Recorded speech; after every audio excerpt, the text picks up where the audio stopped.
देख रहे हैं 24 एनडी मीडिया। यहाँ होगी उसी की बात जो खबर होगी सच के साथ।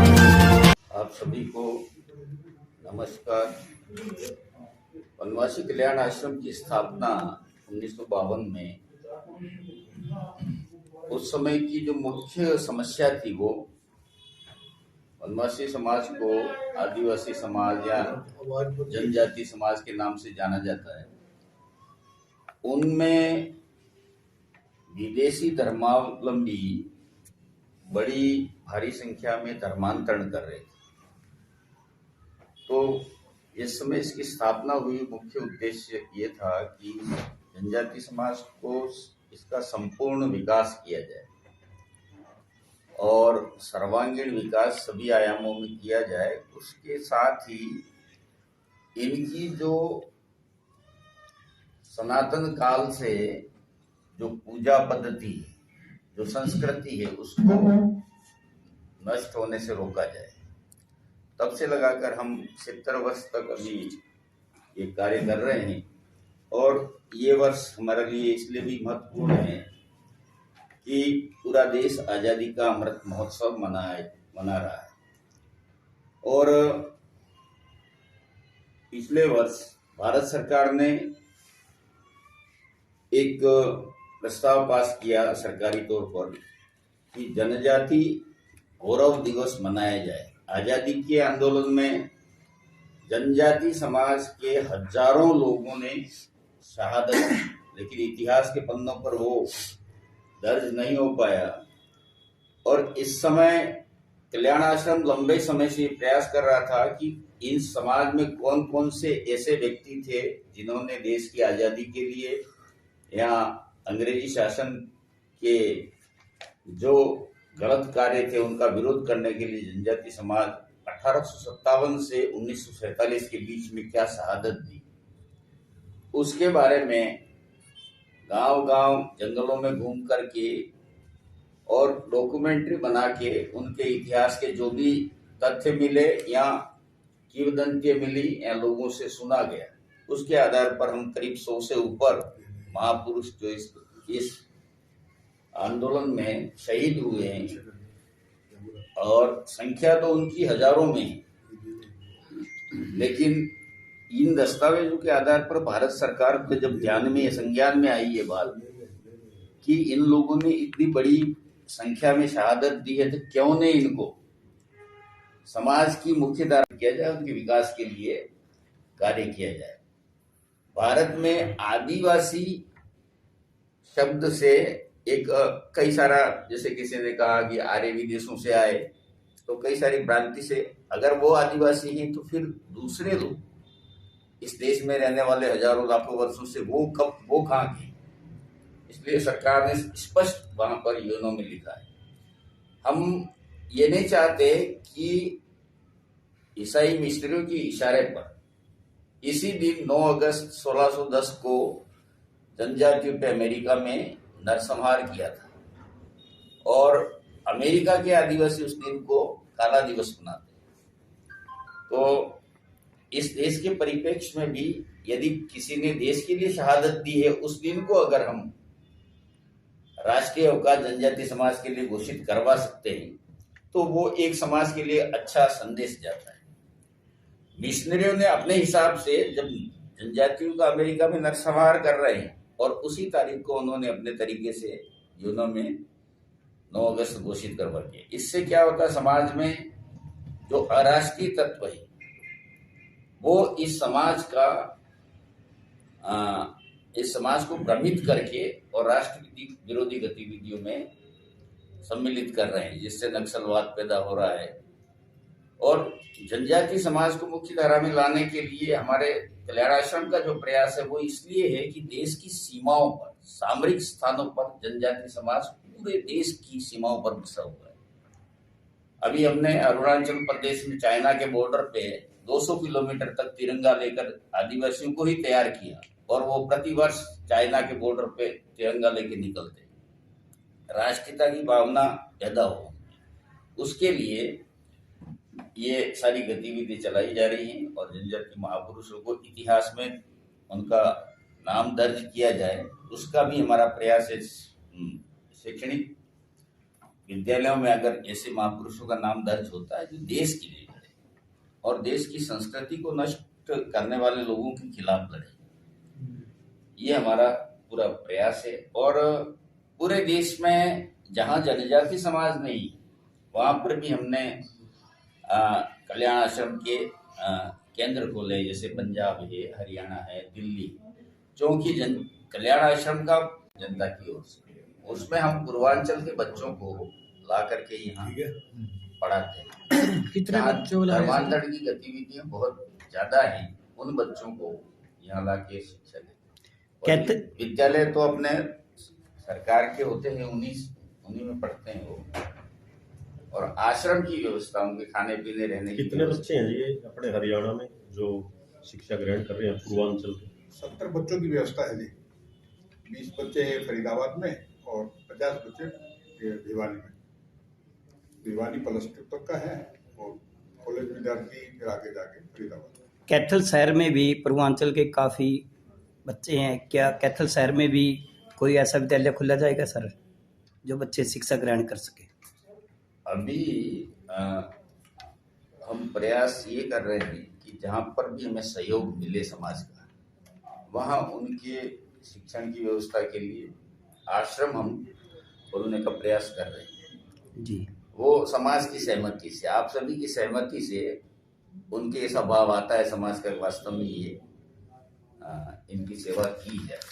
क्योंकि धर्मांतरण एक ऐसा विषय है, आप सभी मेरे से ज़्यादा जानते हैं, क्योंकि digital media, mass media, electronic media से इतना संदेश आज प्रचारित हो रहे हैं कि जनजाति समाज में तो मोटे तौर पर हो रहा है, और हमारी देश की सुरक्षा एक राष्ट्रीय समस्या है बॉर्डर पे। लेकिन आज महानगरों में ये स्थिति हो गई है, आपका नाई दूसरा बन के आ रहा है, आपका प्लम्बर दूसरा बन के आ रहा है, आपके जो गाड़ियाँ रिपेयर करने वाले दूसरे बन के आ रहे हैं।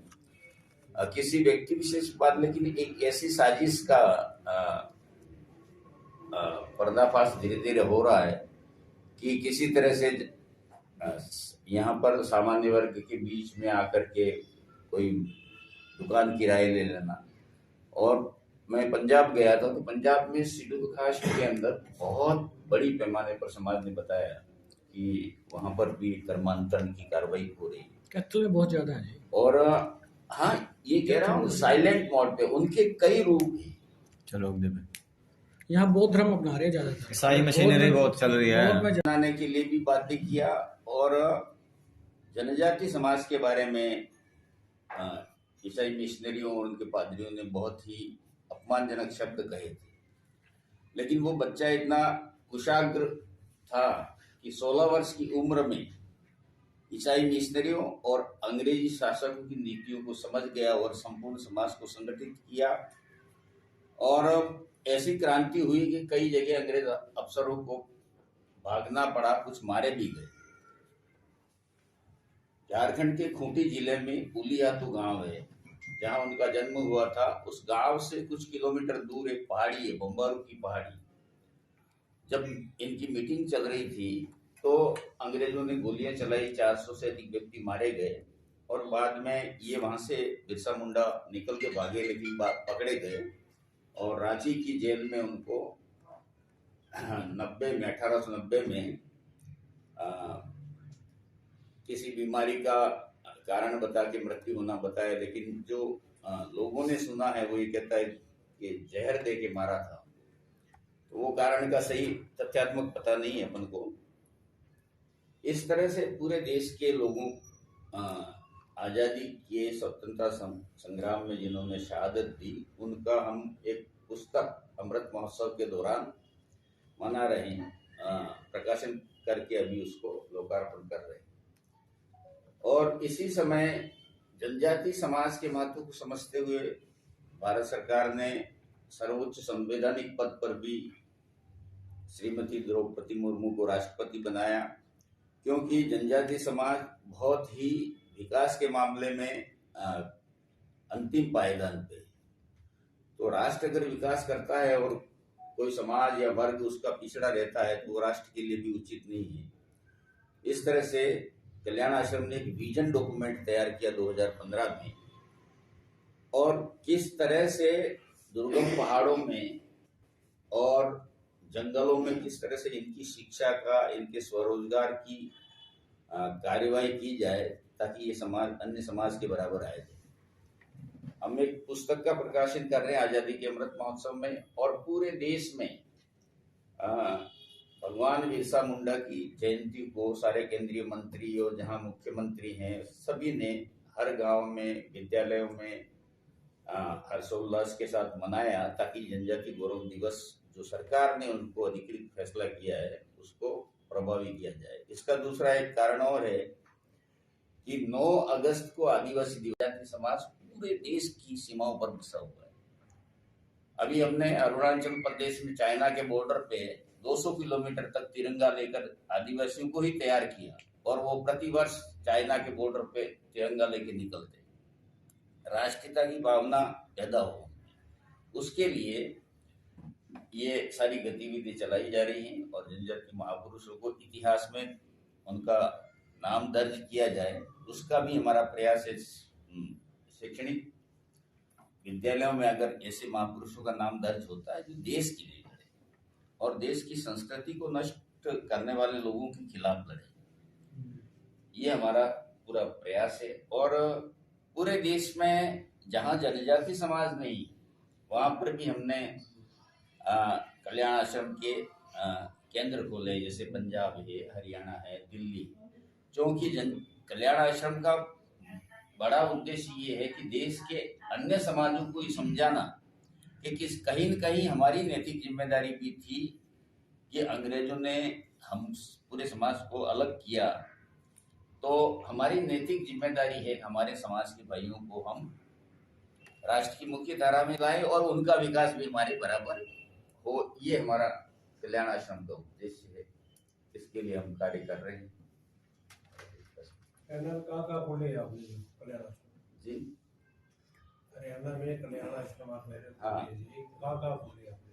हरियाणा में हमारे 2-3 तो यहाँ छात्रावास चलते हैं, और कहाँ है, हिसार में, भिवानी में, और एक फरीदाबाद 2 छात्रावास, और कार्यालय आपका है हिसार में कार्यालय है, और हम शाखाओं के रूप में ये करीब बड़े बड़े जिलों में सब जगह। जो शिक्षा का इन्होंने बोला कि शिक्षा 1+2 तक है और आगे की शिक्षा फरीदाबाद, हाँ, वो कल्याण आश्रम खोले हैं यहाँ हरियाणा के जनता की ओर से। उसमें हम पूर्वांचल के बच्चों को ला करके यहाँ पढ़ाते हैं। कितने बच्चों धर्मांतरण की गतिविधियां बहुत ज्यादा हैं, उन बच्चों को यहाँ ला के शिक्षा देते। विद्यालय तो अपने सरकार के होते हैं, उन्हीं में पढ़ते हैं वो, और आश्रम की व्यवस्था, उनके खाने पीने रहने की। कितने बच्चे हैं ये अपने हरियाणा में जो शिक्षा ग्रहण कर रहे हैं पूर्वांचल के? 70 बच्चों की व्यवस्था है जी। 20 बच्चे फरीदाबाद में और 50 बच्चे भिवानी में। भिवानी +2 तक का है, और कॉलेज विद्यार्थी फिर आगे जाके। खबरों से जुड़ी हर अपडेट जानने के लिए हमारे चैनल को लाइक करें, सब्सक्राइब करें और ज़्यादा से ज़्यादा शेयर करें।